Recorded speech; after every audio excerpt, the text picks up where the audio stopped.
covering all your local high school football games with highlights and scores. Now, Football Friday, brought to you by Alabama Credit Union. And good evening, everybody. I'm Gary Harris. You know, they say time flies when you're having fun, and boy, is it ever flying. This is already week number 9 of WVUA 23's Football Friday. Football Friday, of course, presented by Alabama Credit Union.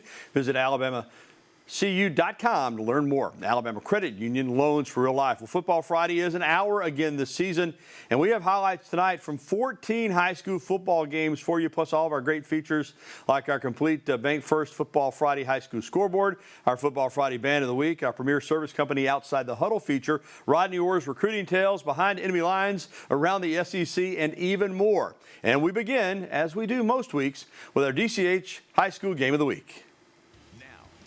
Game of the Week, brought to you by DCH. All right, Class 4A Region 3. This is kind of new for Sipsey Valley. They're in the hunt for the playoffs, facing ACA at home, and they felt like they had a chance in this game. ACA is so powerful in offense. It didn't take long to get the scoring started. Kai Young drops back and finds Bubba Lester. It's 7-0. Threatening again are the Patriots, and this time Young would fake the handoff and just march into the end zone. They went for 2 and got it 15-0. But Sipsey Valley would hang in there behind their great quarterback, L.J. Cormier. He finds Guy Wyatt Bailey, who makes the who makes the sliding catch, and it's 15-7. Patriots, though, look to respond. Again, it's Young. He is so talented, and he's got great wide receivers, too. Jump ball, tip ball, Davis Dare. He's been recruited by a lot of different schools. You see why. The hands, the speed. He gets it into the end zone. It's 22-7. And then, Cormier is picked. Cooper Dempsey takes it to the house, 29-7. They would cut it down to 29-14. But ACA, too much tonight against the Bears as the Patriots in a slugfest, 51-29. Sipsey Valley still in the playoff hunt, but boy, they could have used that one tonight. But our DCH Game of the Week goes to ACA. Again, that final, 51-29. Class 6A Region 4, unbeaten Hillcrest hosting Paul Bryant. Head coach Jamie Mitchell honored before the game for his 250th win last week against Bessemer City. He would get 251 tonight. Pick it up, 8 minutes left in the first. 7-0 already. Bryson Kimbrough finds Deshaun Land, and he takes it 39 yards for the touchdown. After a missed 2-point attempt, Hillcrest 13-0 after the first quarter. Stampede on offense now. Hillcrest 27-0, but here come the Stampede. 4 minutes left in the half. Edwin Merriweather finds Miles Madden on 4th down to cut it down to a 27-7 game, but way too much Hillcrest in this one. Deshaun Land, again, this time just right back up the middle. 58 yards, that makes it 34-7. Patriots would tack on another touchdown before the end of the half. They led 40-7 at the break, and they go on a cruise tonight, 60-13. Nothing to be embarrassed about if you're Paul Bryant, though. I'm just going to tell you, Hillcrest is doing this to everybody. In Class 6A Region 4, they are an absolute powerhouse this year, and man, they look like they're ready to make another run at a 6A state championship after getting knocked off in the playoffs last year by eventual champion Saraland. More 6A Region 4, Northridge at Hueytown. The book on Northridge this year under Ryan Lawley, really young football team. Inexperienced and kind of taking it on the chin. And Hueytown wouldn't feel sorry for him tonight. Second quarter, Javon Ellington hands it off to Elijah Hudson. He makes a few Jags miss, and then he is gone. That's a house call. It's already 42-7. Golden Gophers cruising in this one. In the third, Nicholas Sherman at quarterback for Northridge, and he is trying to make something happen. Sometimes when you try to make something happen, though, you try hard, but you get intercepted by Jaquarius Brooks. And then Jalen McCray in at quarterback now, as this one is already out of hand, and he is going to get something done here for the Jags, though, in the fourth quarter. Look at the nice quick feet. Touchdown, 45-14.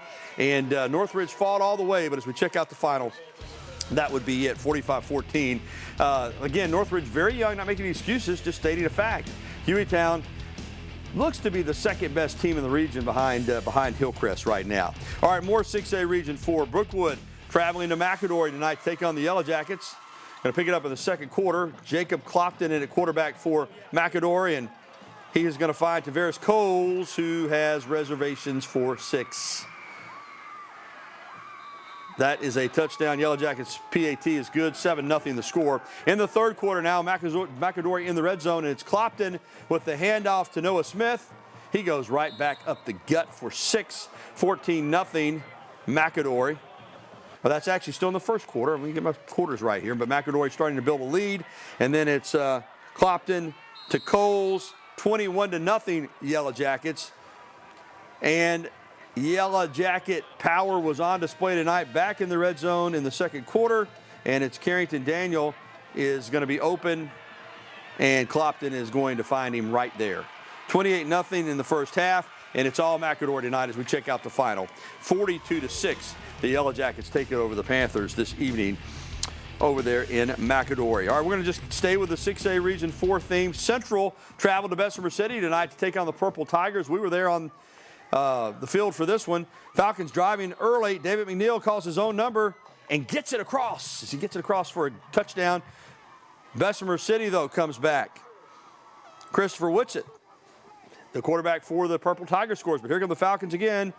Marquise Thomas with the bobble, but he ends up pulling it in and running down the right sideline. He sneaks it inside the pylon for the touchdown. Falcons in the lead. Both these quarterbacks tonight played well. Here comes Whitsitt again with the moves, the juke, and the jive, and he's in for 6. This was a heck of a ball game tonight as we check out the final. Unfortunately, the Falcons come up short. DeMario Pippin's done a fantastic job in his first season as the head coach of his alma mater, the Central High Falcons, but this one could be costly. This one could really negatively impact Central's playoff chances as a good, tough ball game, but the Falcons come up just short tonight on the road. 28-21, the final. All right, we're ready to get to our first time out on this Friday football show, Football Friday, but still to come, Tuscaloosa County High faced Big Bad Thompson tonight over in Alabaster. And we will take a look at the top 2 teams in Class 2A Region 5 as Tuscaloosa Academy welcomes Sulligent to town. Sulligent had not lost a game in the region or overall period. They were unbeaten until tonight. Highlights are coming up on WVUA 23.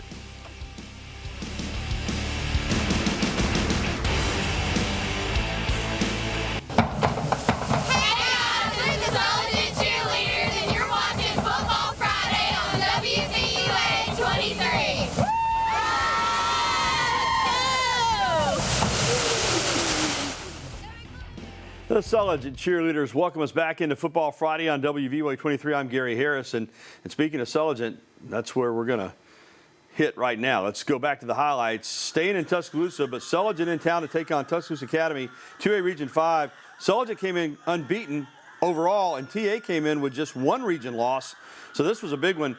Here go the Blue Devils. Opening drive, Andrew Lowe is a player. They just snap him the ball, and he just says, get out of my way. 50-yard run, brought down at the 22, but just a couple of plays later, it's Lowe again. This time he gets it into the end zone. It's 7-0. Sulligent on top. But the Knights, man alive, did they play well tonight. They find an answer. Preston Lancaster finds Mills Powell, and he is wide open. 23-yard touchdown, tying the game up at 7. Now, later in the second quarter, Sulligent's Brody Clark under pressure, tries to escape. And again, this is probably just ought to eat the ball here. But he throws it up for grabs. You see 3 blue jerseys right there. It is picked off by Hudson Powell. And then TA takes advantage. Lancaster handles the high snap, finds Ellis Hammeter in traffic. He threw a dart in there. 14-7 Knights at the half. And let's show you the final. They're partying at TA tonight. This is a big, big win for TA. 21-14. They hand Sulligent its first region loss, and now TA with just 1 region loss has the tiebreaker over the Blue Devils. What a big win tonight for the Knights. All right, a battle for first in 3A Region 5. Oakman at Gordo. Both teams came in unbeaten in region play. Late first half, Oakman up 10-0, but here comes Jace Neal to Ethan Wilder. Wilder is committed to the University of Memphis. He shows you why. He's an athlete, 10-7. Third quarter, same score. Gordo, though, a little trickery, but it doesn't fool anybody. And Oakman takes over on downs. The Wildcats going for it on 4th and 9. And that doesn't work out well. The Green Wave gets the stop. Later in the third, the video darkened up here a little bit, but I can tell you this. That's a first down for Gordo. 1 minute left in the third quarter, and Neal is going to put the Green Wave on top, 15-10. They exploded in this one. This was a close game. As we check out the final, Gordo pulls away and wins it 35-10. I mean, this was a one-score game in the fourth quarter, but the Green Wave make all the plays down the stretch. This is a huge, huge win for the Green Wave, 35-10 tonight over Oakman. All right, 4A Region 3, Hale County traveling up from Moundville over to West Blocton. Senior night for the Tigers, and they came out fired up and ready to go in this one. First, though, Hale County on the move. Antwain Zimmerman takes the snap and hands it off to Arias Hamilton, and he is in for 6, 20-yard touchdown, first score of the game. Second quarter, it's Zimmerman again keeping the ball, and he is going to come left and get it inside the pylon. Nice play right there for another Wildcats touchdown. Tigers, though, looking to get back into this one. Quarterback Caden Fancher hands it off to Nate Barron, and Barron's in the house. That's a touchdown. This was a good ball game tonight over there in West Blocton as they flash the lights. Wildcats punting, though, here to the Tigers, and it's blocked. Will Morris sets up West Blocton in great field position after the block, and the Tigers looking to take advantage, and they do right there. Let's go to the scoreboard and tell you how this one played out in a wild one. West Blocton tonight gets the win over Hale County, 44-37. Big win and a heck of a football game tonight between those two schools. 1A Region 5, Holy Spirit Catholic here in Tuscaloosa hosting Brillant. Just love the pageantry of high school football as the teams take the field. Holy Spirit quarterback Gaines Gordy gives it to Ja'Cory Stevens. Running game tonight all over. We're seeing long touchdown runs. That's one right there for the Saints to give Holy Spirit a lead. Brillant, though, comes back. Joseph Avery to Brooks McLemore, and he is around the left side deep into Holy Spirit territory, and then Gordy is going to run it in, or attempt to run it in. He stopped short. These two teams battled all night. Let's check out the final score. And Holy Spirit, how about that? They get a win tonight, a big win, as that program kind of coming back after a hiatus, but gets the win tonight over Brillant, 35-26. All right, Marion County at South Lamar tonight, and it's homecoming. This is again 1A Region 5 at South Lamar. After Marion County 3 and out, South Lamar's senior quarterback Brooks Wright hands it off to Michael Wilcox, and he's into the end zone for the touchdown. South Lamar cheerleaders loving it. Now on defense, South Lamar's Colt McAdams forces the fumble, and it's recovered by Chad McGarity. And now with a short field, South Lamar senior running back Charles Neal with the touchdown. Neal's a really good player. Marion County fans on hand. Marion County answers back, though, as they're going to get on the board with a 60-yard touchdown pass to Ty Madison, a junior, from senior quarterback Joe Aldridge. He's gone.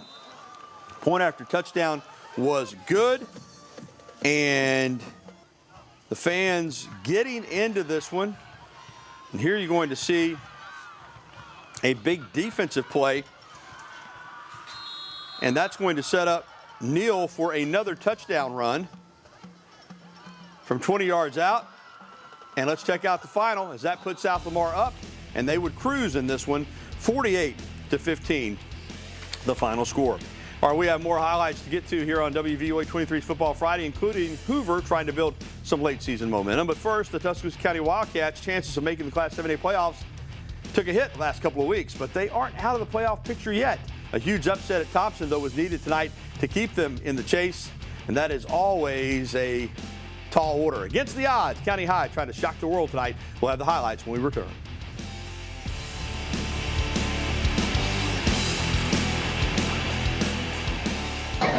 We are the Cleveland County Varsity Cheerleaders. We love Football Friday.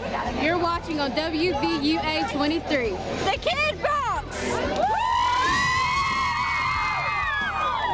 Keep going. My high school alma mater, Cleveland County High School over there in Heflin, giving me a shout out. Welcome back to Football Friday. We still got a lot to come in this show, including our Abby Award winning Outside the Huddle feature. But first, of course, more high school highlights. Tuscaloosa County High School was in really good shape to make the playoffs. A couple losses the last couple weeks have hurt. At Thompson tonight, the 4-time defending Class 7A state champions scored his first quarter. And then early in the second, Michael Dujon takes the handoff around left end. He gets it in, and the Warriors go up 6-0 after a missed PAT. Tuscaloosa County, though, looking to answer. Quarterback Braden Smith rolls out and throws a strike to Roman Wright, who makes a nice grab for a first down for the Wildcats. County High trying to go to the air game. Smith buys some time. He's flushed out of the pocket, but hits Jordan Chambers-Smith. He makes the catch in triple coverage. Really good play here. County High was game tonight. What I mean by that is they fought. They showed up, but you can't make mistakes like this. Anquan Fagans is one of the best players in the state of Alabama. That is a pick six. At this point, 55 yards later, it's 13-0, as it was just 6-0 at that point in the game. But again, you can't turn it over against Thompson. Now they come out firing. Trent Seaborn to Colby Landrews, and that's a 35-yard touchdown. In the next Warriors possession, Zach Sims is in at quarterback, and he is going to run some play action, and then he is going to fire and find a wide open Deuce Oliver. And again, County High played hard, they played tough, but they just couldn't keep up. As we check out the final, Thompson again rolling. Again, Thompson's got one loss, and it's to Class 6A Clay Chalkville. They haven't lost yet in Class 7A, and they may not as they get the win tonight over the Wildcats. 39-0 the final. More 7A Region 3. Hoover, and that is Coach Wade Waldrop taking on Chelsea at Chelsea. He used to coach Chelsea. Hoover trying to make a little late run here to make a playoff push. And that is Jonah Winston, the Bucks Mr. Everything. He is off to the races, and you're not going to catch him once he gets ahead of you 7-0. Now, Chelsea would tie it up at 7-7, but from that point on, it was all Hoover. Winston again with the fake and the keeper, and he is in the end zone, 14-7 Bucks. First drive of the third quarter, guess who? Jonah Winston. Listen, why outthink yourself? You got a player like that if you're Hoover just getting the ball. They did tonight over and over and over, 21-7. Now a little trick of play here, and Noah Schuback to Jordan Woolen, to Winston, back to Schuback, who finds Freddie Dunson, and it's 34-7. We'll check out the final. All Hoover tonight as they get a big win in the region, 41-7, the final score. 6A Region 3, unbeaten Helena hosting winless Calera. So you got an unbeaten team and then a winless team, and the result tonight kind of mirrored that.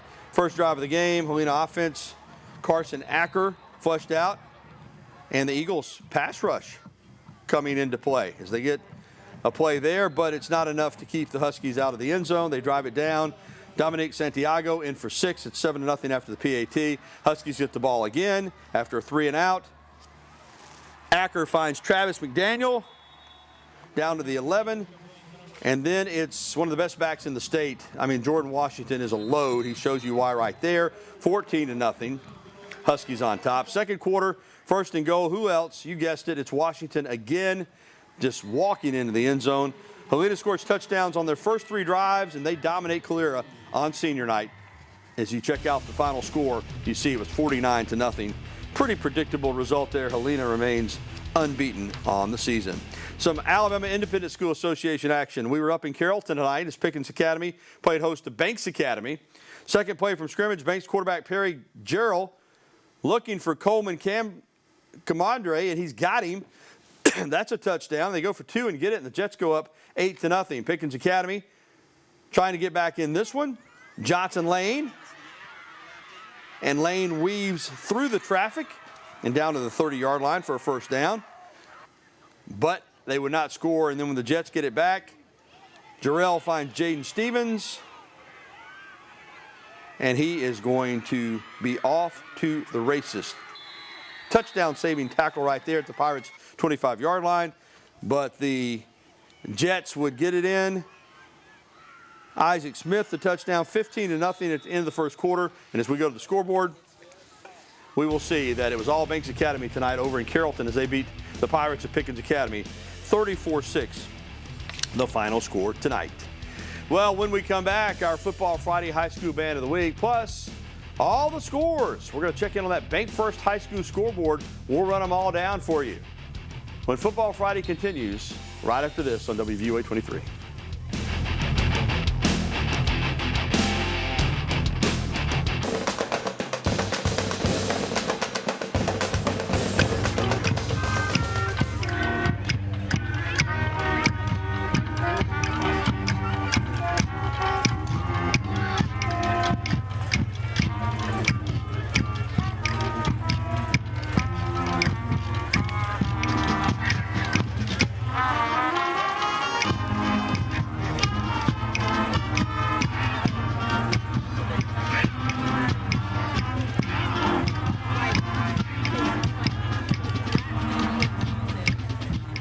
And welcome back to WVUA 23's Football Friday, presented by Alabama Credit Union. I'm Gary Harris, and it's time now to check in on all the scores. And we do that every week on Football Friday with our scoreboard. So let's get right to it. The Bank First scoreboard. Bank First, putting customers first.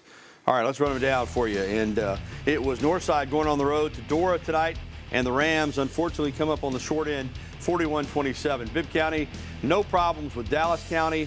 Not a surprise there, 55-8 the final score. Fayette County loses a tough one at Winfield. Close game, 28-24. Demopolis only gives up a safety and wins going away tonight over Holtville, 32-2 the final. It was Montevallo at home taking down the Holt Ironmen, 42-14. Holtville's a much better football team this year. Pickens County wins at Hubbertville. Big win for the Tornadoes, 39-15. It was Cold Springs over Greene County tonight down in Utah. What about this? They score 100 points on the button combined, but Cold Springs had 54 of them. They win at 54-46. Lynn over Berry, 50-0 the final score. Berry Fayette falls at Lynn.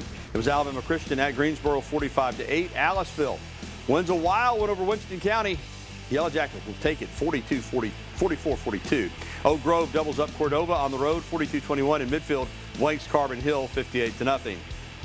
It was Hackleburg over Shoals Christian, 46-7. Spain Park down Hewitt-Trussville, 50-29. That's a surprise right there. Spain Park on the road taking down Hewitt-Trussville, 50-29 the final. Vestavia Hills, no problems with Oak Mountain, 50-0. Homewood over Pelham, 31-21. Shades Valley falls at home to Pinson Valley in a close game, 28-25. Pell City all over Huffman. Russ Probst's team gets the win, 68-0. Big rivalry game, Leeds over Moody, 24-21. John Carroll takes down Jasper, 35-12. RC Hatch blanks A.L. Johnson, 40-0. Springwood over North River Christian tonight in AISA 8-man action, 49-20. And last night, it was Tuscaloosa Christian winning in 8-man action over Victory Christian, 56-38. Also, Haleyville tonight over Hamilton, and J.B. Pennington beat Susan Moore. Also, a couple of highlights or scores that I want to give you that were on the board. St. James tonight over Sumter Central, 34-8. It was Sweetwater down in Marengo, 48-6. And Clay Chalkville, the top team in Class 6A, wins at Oxford tonight over Sam Adams and the Yellow Jackets, 28-14. All right, that's a wrap for the high school scoreboard, but more high school football is on the way. When we return, Bama Central's Joe Gaither will join me as he always does for high school football analysis, including an in-depth look at our game of the week, a big one between Sipsey Valley and American Christian. That's straight ahead on WVUA 23's Football Friday. We're the Tuscaloosa County High cheerleaders, and we love Football Friday on WVUA 23. Go Wildcats!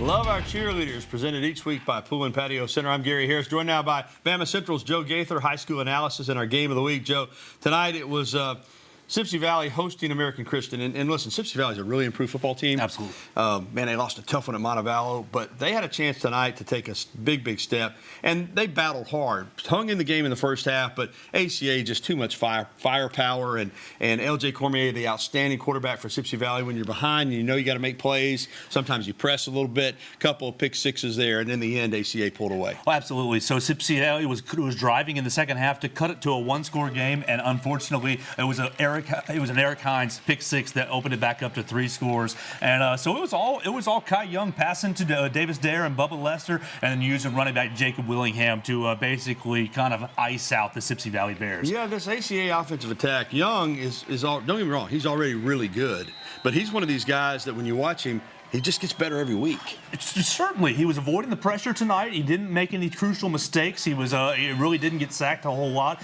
Taking what the defense gives, he missed a couple of bombs over the top to Davis Dare, but really was doing very, very well on the intermediate and underneath routes, distributing the ball to his playmakers. Is Sipsey Valley still in the hunt for a playoff spot? Yes, actually. So you had Hale County. They lost to West Blocton tonight. So Hale was Sipsey Valley. If they beat Hale County next week, they're going to take the 4th spot in the region. That'll be a huge game. And for Sipsey Valley tonight, like we said, this is a great experience for them to be in some big games, because they haven't, quite frankly, had many opportunities to be in a game like this where it really mattered, and you kind of see where you're at.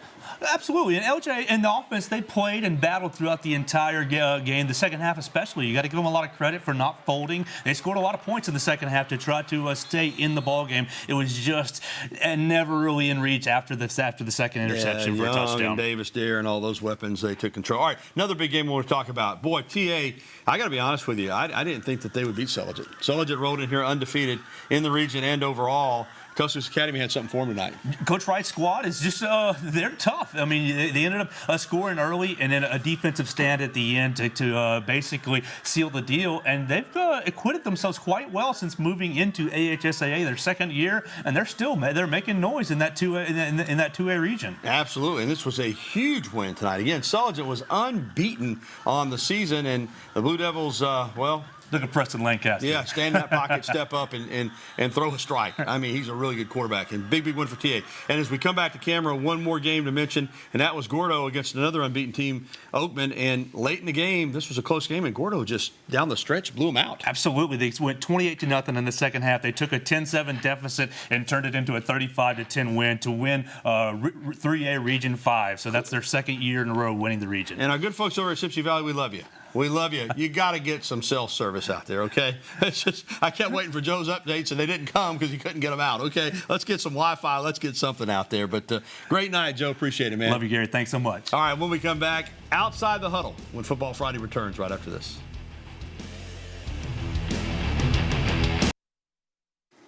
And welcome back to WVUA 23's Football Friday, presented by Alabama Credit Union. I'm Gary Harris. It's time now for our Outside the Huddle feature presented by Premier Service Company. Premier Service Company, the power to keep you cool in the summer and warm in the winter. Tonight, we focus on working with high school athletes to properly train their bodies to become more durable and to avoid injuries. Here's Football Friday's Stu McCann.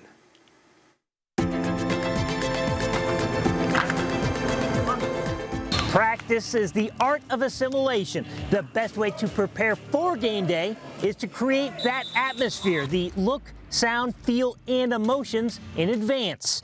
The logic is, when it's time to play for real, it is not a shock to the system. It's that fight or flight where you can perform poor because now you're scared and you're shaking and all these things. Every single thing that we do is based off of how can we duplicate an in-game experience for you, right? Mirroring is not just a psychological tool. Athletes train their bodies in the same way. Donnie Lee Jr. is a former two-sport athlete at the University of Alabama. He now operates the Lab training facility. The worst part of a track meet is when the lactic acid starts to build up in your quadriceps, and all of a sudden what we call your legs start to feel like spaghetti. So you're sitting there, you're running, but your legs aren't going anywhere. It's just straight spaghetti, spaghetti, spaghetti. I knew that I need to feel that feeling again in training. It turns out one of the best ways to recreate that feeling of spaghetti is with equipment that looks like linguini. Put the resistance band around your legs. All of a sudden, we're duplicating that process. It feels as if the lactic acid just hit, even if it's the first or second rep of the day. It definitely warms up the mind. It gets that body firing off, so we know what it's gonna feel like when we get to it versus just jumping right into it. No pain, no gain. But resistance bands do more than simulate fatigue. It's elastic, allowing athletes to train like they play.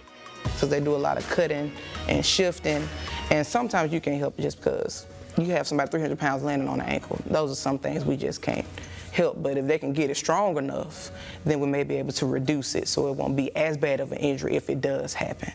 Workout at its core continues to be strength and conditioning.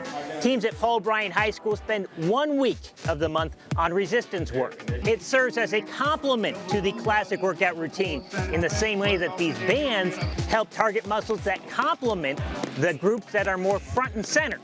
When you tear your ACL, we focus so much on like, oh, my knee is hurting, my knee is hurting, my knee is hurting, but your quadricep starts to atrophy long before that. It's a sign of the ACL getting ready to go away. And I remember going into rehab, and I'm like, all right, I'm about to spend all this time locked in on my quadricep, on my quadricep. And he's like, no, we're gonna work our way down and attack every single thing around it so that then it can be stronger. If I've got this one big muscle, recognizing that my entire body is connected, I need to focus on those connecting muscles so that they can be more supportive of that bigger muscle. Adding those extra resistance and working those different muscles in the spot where I need them to get out of, it is a big help. And I've been very successful in increasing our one-rep maxes. The results don't lie. Paul Bryant has incorporated more resistance band work this season. Strength is up, growth has surpassed the progress of last year, and injuries are down. This year's team has suffered fewer setbacks with ankle, knee, and shoulder joints. The Stampede has become more durable. A case could be made that the best ability is, in fact, pliability. Go. Go. Thank you, Stu. Love Outside the Huddle. Well, coming up, Drew Provine will take us behind enemy lines with the voice of the Tennessee Volunteers, Bob Kessling. And our Recruiting Tales segment with Tiger Insider's Rodney Orr focuses on Julio Jones and how his commitment in 2008 to Nick Saban signaled that the Crimson Tide was back.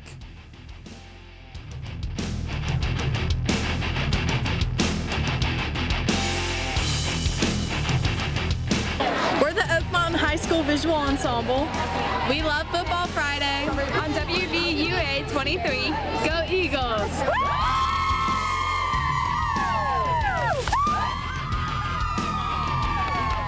Welcome back, everybody. I'm Gary Harris. It's time now for Recruiting Tales with Tiger Insider's Rodney Orr. When Nick Saban arrived at Alabama in 2007, he knew that recruiting was going to be the key to success. Alabama just wasn't getting the top blue chip prospects at that time, even from within its own borders. Now, that quickly changed, and the one player that set the tone for what was to come in recruiting for UA was Julio Jones in 2008.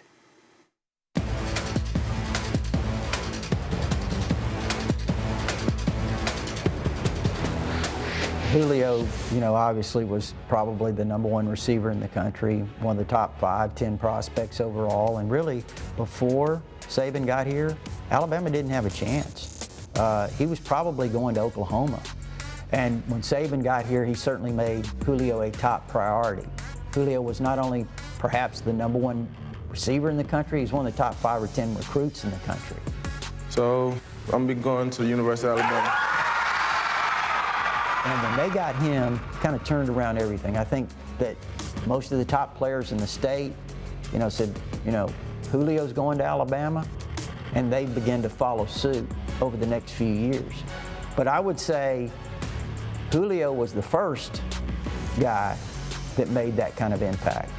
The magnitude of Julio Jones around the country certainly sent a message that Alabama's going to recruit extremely well.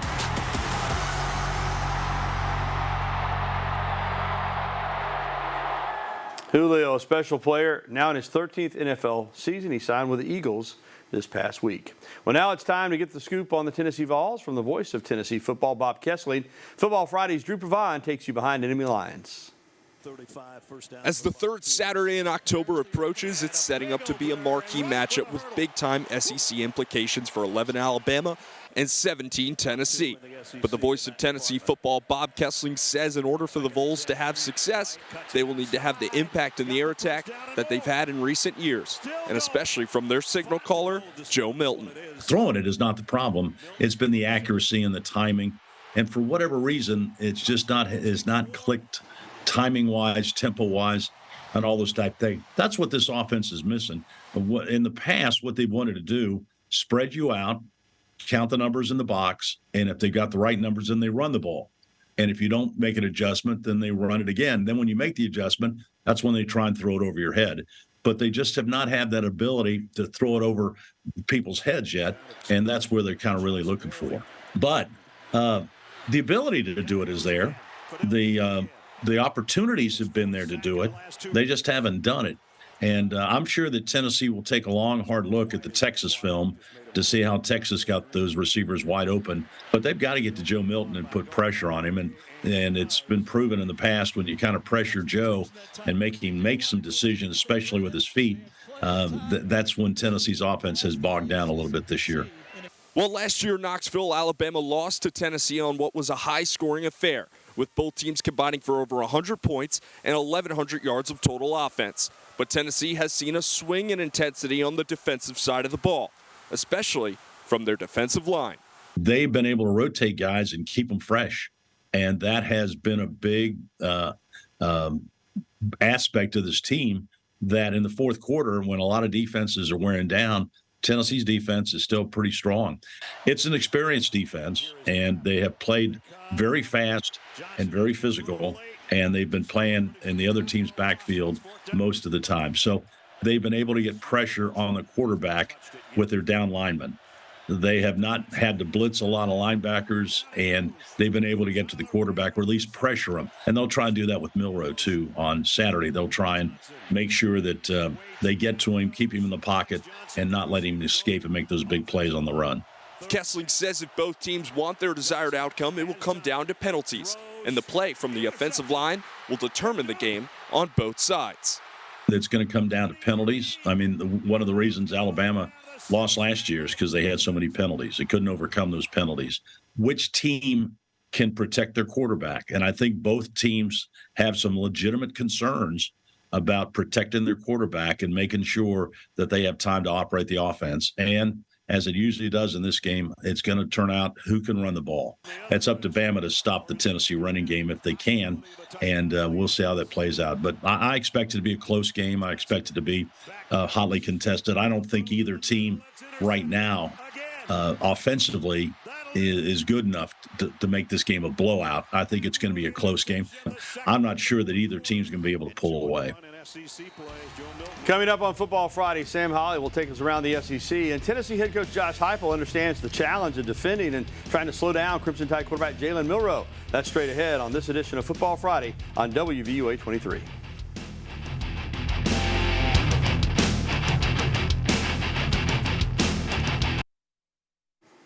And welcome back to Football Friday. This year, the Alabama-Tennessee game is on the third Saturday in October, the way it's supposed to be. It's not always that way anymore.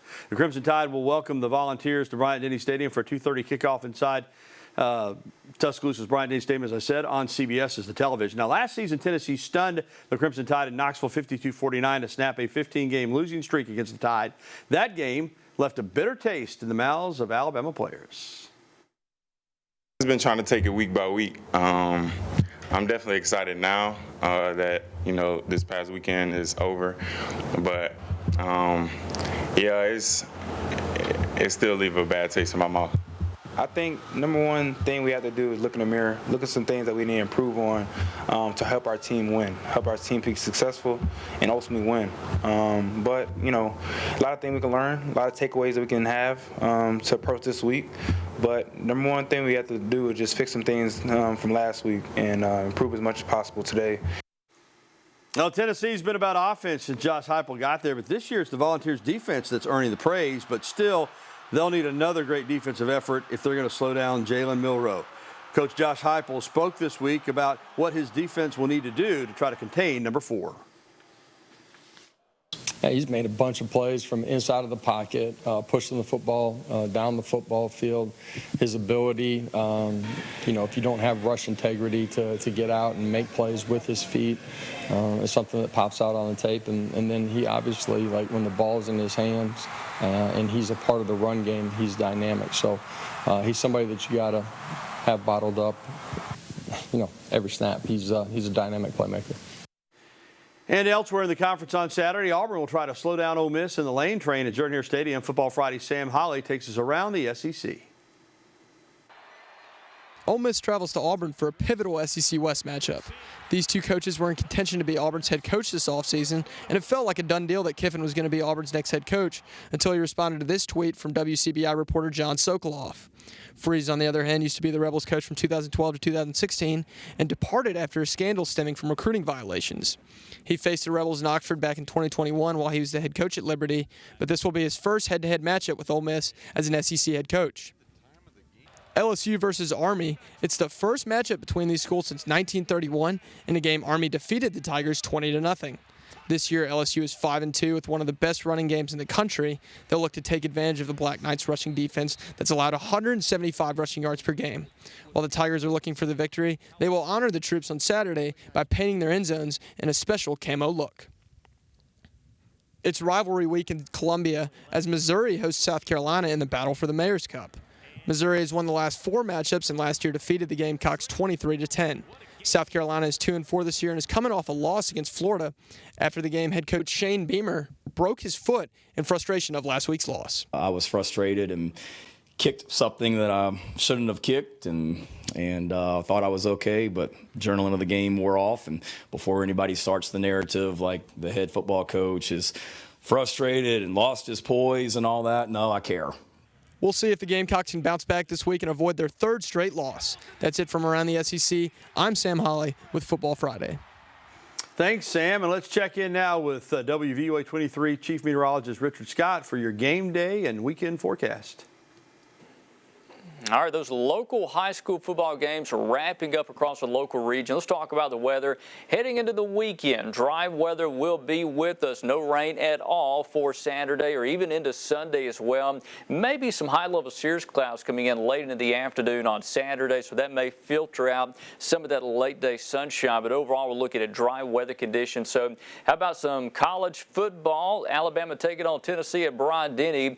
11 in the morning if you're going to be out tailgating and watching the team come in. We are looking at temperatures in the lower 70s at that point, rise to near 83 by mid-afternoon. Again, mostly sunny, maybe some filtered sunshine as the cirrus begin to come in, but again, no rain at all with that. 76 at the end of the Bama game. Auburn taking on Ole Miss down at Jordan-Hare Stadium, also home game for the Auburn Tigers. Looking at 6 p.m. kickoff, 70 now. If you're going to be tailgating there earlier in the day, around 3 o'clock, 76, mainly sunny, although some high-level cirrus begin to come in later on in the day. How about the complete weekend for local weather? If you have things going on for Sunday too, temperatures come down by a few degrees, not by much. 78 on Sunday, partly sunny, pretty nice day. Winds generally out of the north and northwest over the Sunday time frame, but again, no rain expected for this weekend. That is a look at that college football forecast and your local weekend outlook. Appreciate that, Richard. Great looking weekend. A little warm tomorrow afternoon, but all in all, a good weekend weather-wise. All right, that's going to wrap it up for the show. I want to thank all our great sponsors, Alabama Credit Union, DCH, Bank First, Pool and Patio Center, and Premier Service Company. A reminder to join Drew Pavon tomorrow night for a recap of Alabama-Tennessee, highlights, postgame, and my analysis as well. Tomorrow night at 10, and then again Sunday night at 10 as well. All right, I want to thank everybody here at WVUA 23 and Football Friday. As we leave you, look at the name on the screen. Names on the screens there. They make this program possible. All right, everybody. That's going to do it. Have a great weekend and roll Tide.